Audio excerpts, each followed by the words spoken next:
বাবু নিচে আয়।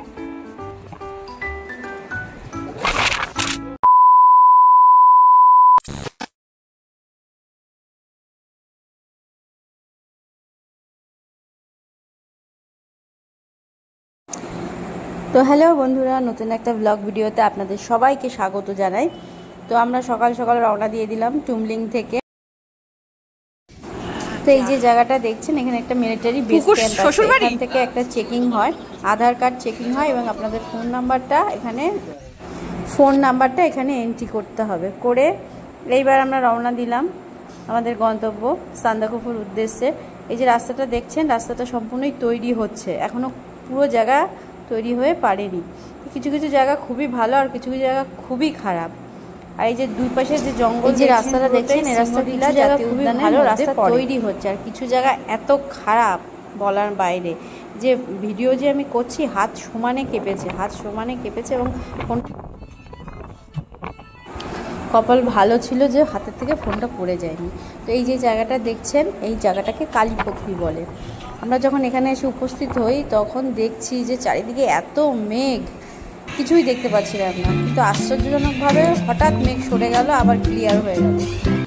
তো আমরা কিছুক্ষণ ছিলাম, তার মধ্যে আবারও মেঘ চলে এসে সে জায়গা পুরো আবার ঢেকে দিয়েছিল। এই যে দেখছেন ল্যান্ডওভারটা, মূলত এটা নেপালে ঢোকার আগে। এই যে রাস্তাটা দেখছেন, রাস্তার ওই পারে এই দেখুন এই জায়গাটা হচ্ছে নেপাল। এই যে এই পাশটা নেপালে ঢোকার পর আর ভিডিও করা সম্ভব হয়নি, এত বাজে রাস্তা, ওখানে ভিডিও করা সম্ভবই না। একমাত্র যারা ট্রেকিংয়ে যায় তাদের পক্ষেই সম্ভব, যারা গাড়িতে যায় তাদের পক্ষে ভিডিও করাটা অসম্ভব, কারণ এতটাই আপ ডাউন হয় রাস্তা। তো আমরা যখন আমাদের গন্তব্যে এসে পৌঁছালাম হোটেল সানরাইজ, তো সেখানে আসা মাত্রই দেখছি চারিদিক ঢাকা আর স্নোফল হচ্ছে। তো আমরা কিছুক্ষণ সেই স্নোফলটাকে উপভোগ করলাম। বিভৎস ঠান্ডা ছিল, কল্পনার বাইরে এতটাই ঠান্ডা ছিল। যাই হোক, তাও আমরা স্নোফলটাকে কিছুক্ষণ ধরে উপভোগ করলাম। এই যে আমাদের ল্যান্ডওভারটা নিচে চলে যাচ্ছে, যেমন স্নোফল হচ্ছে ঠিক সেরকম বেগে হাওয়া চলছে। এত ঠান্ডা, হাত বাইরে রাখা সম্ভব না, হাত তো জমে বরফ হয়ে যাচ্ছে, মানে হাতে আমি কোনো শাড়ি পাচ্ছি না, এত ইয়ে। তারপরে আমরা কিছুক্ষণ এদিক ওদিক একটু ঘুরলাম। এই যে জায়গাটা দেখছেন, এখান দিয়ে সানসেট দেখা যায়। তো গেলাম, যাচ্ছি তো হাওয়া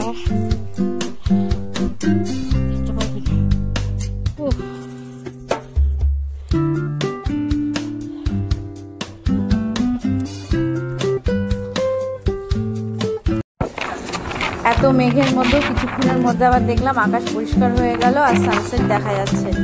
তো আমরা সানরাইজ হোটেলের ছাদের থেকে সানরাইজ দেখে চারিদিকে প্রকৃতি উপভোগ করতে লাগলাম।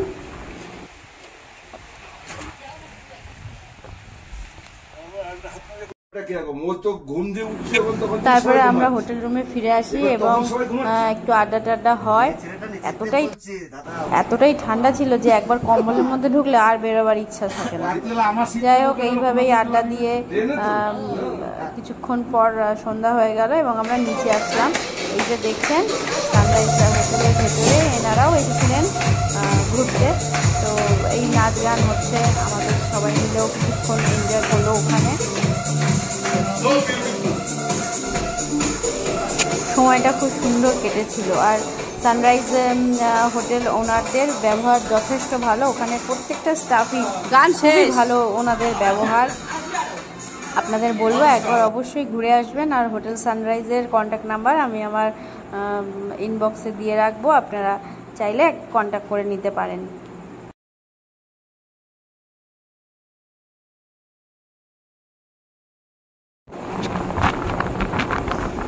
পরের দিন ভোর 5টায় উঠে সোজা চলে যাই সানরাইজ হোটেলের ছাদে এবং সেখান থেকে যে দৃশ্য আমাদের সামনে আমরা দেখলাম, সত্যি বলছি সারা জীবন মনে থাকবে।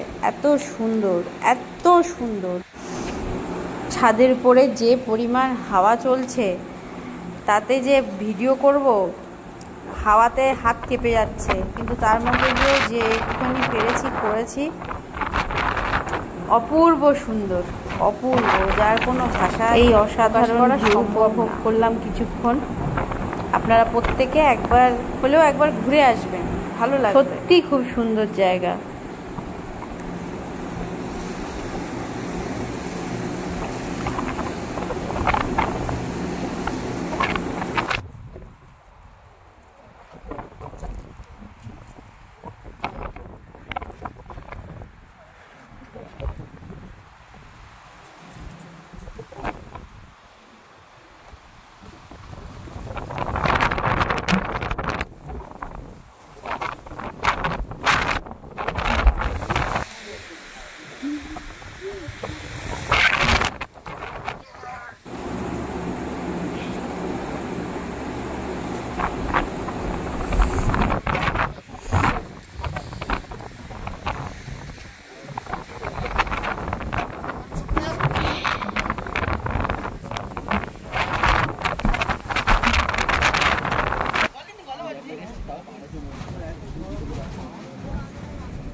তো এইবার নিচে নেমে এসে সামনের ভিউটাকে উপভোগ করার জন্য এই যে বাইরে আসলাম।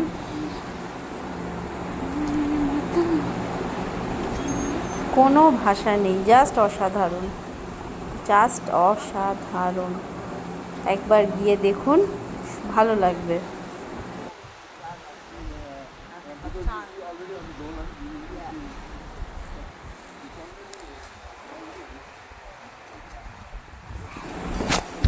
তারপর কিছুক্ষণ কালু আর ভুলুর সাথে সময় কাটালাম। দুজনে মারপিট করছিল, যে ভিডিও অন করলাম অমনি মারপিট বন্ধ করে দিল।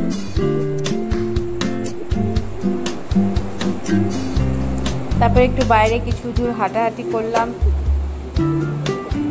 ওই মারপিট কর।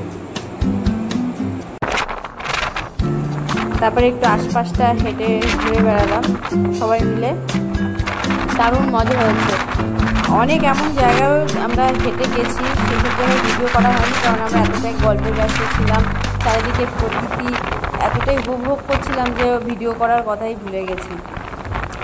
খুবই সুন্দর। এখান থেকে ফালুট যাওয়া যায়, ওই যে রাস্তাটা দেখছেন ওই রাস্তা ধরেই ফালুটের দিকে যাওয়া যায়। তারপরে এই যে সব হোটেল রুমে ফিরে এসে ব্যাগপত্র গোছানোর পালা, এবার বিদায়ের পালা। আজীবন স্মৃতি হয়ে থাকার জন্য হোটেল রুম থেকে বাইরের একটা ভিডিও বানিয়ে নিলাম। এরপর চটপট নিচে এসে সকালের ব্রেকফাস্ট করে নিলাম। ব্রেকফাস্টে অনেক কিছুই ছিল, ব্রেড বাটার ছিল, ব্রেড জ্যাম ছিল, আর এই যে দেখছেন না ধোয়া উঠছে, এটাকে তো আমি টমেটো স্যুপ ভেবেছি, কিন্তু অ্যাকচুয়ালি এটা ছিল আলুর তরকারি। আর এটা চাউমিন আর পোহা মানে চিড়ের পোলাও, যেটা আমরা বাংলায় বলি চিড়ের পোলাও ছিল। রান্নাগুলো ভালো ছিল, খুবই ভালো ছিল। আর ওনাদের প্রত্যেকজন স্টাফেদের ব্যবহার খুবই ভালো ছিল। তারপরে এই তো খাওয়া দাওয়া শেষ করে বাইরে এসে এই যে আকাশটাকে দেখুন, মানে অদ্ভুত সুন্দর। এগুলো সাধারণত কম্পিউটারের মাধ্যমে আমি দেখেছি করা, কিন্তু বাস্তবেও যে এইরকম মেঘেদের খেলা হতে পারে নীল আকাশের মধ্যে, তো না দেখলে হয়তো বিশ্বাস করতাম না। অদ্ভুত সুন্দর। এটাই কোনো কম্পিউটারের কাজ নেই, যা মেঘেরা নিজেদের ইচ্ছাতেই বলুন। তারপরে এই যে ব্যাগপত্র সব গুছিয়ে আমরা একটু বাইরে আসলাম, এসে প্রকৃতি দর্শন হচ্ছে। এখনো বুঝতে পারলো না, যত দেখেছি তত যেন দেখার তৃষ্ণা বেড়েই গেছে, মনে হয়নি যে ওখান থেকে ফিরে আসে।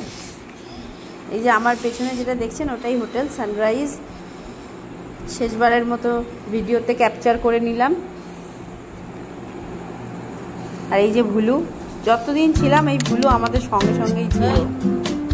আর একজন ছিল কালু, ভুলু সে আসেনি ভিডিওতে, কিন্তু একে ডাকলে চলে আসতো। তো ভুলুকে সাথে নিয়েই কিছুক্ষণ আবার হোটেলের সামনেই বসে ব্যাগপত্র দিকে গোছানো হচ্ছে। এবার বেরিয়ে আসার পালা। ওই যে দূরে দেখা যাচ্ছে দেখেছেন রোদ, এত রোদ উঠেছে যে রাস্তায় বরফের ঢাকা ছিল সেই রাস্তা শুকিয়ে গেছে। এই হচ্ছে প্রকৃতির খেলা, কখনো বৃষ্টি, কখনো ঝড়, কখনো মেঘ, কখনো বরফে ঢাকা, আবার কখনো শুকনো খটখটা। যাই হোক, এইসব স্মৃতি বুকে নিয়ে ফিরতে হলো। আশা রাখছি আর একবার যাব। খুবই সুন্দর জায়গা, মনোরম জায়গা, আপনারা একবার অন্তত ঘুরে আসুন।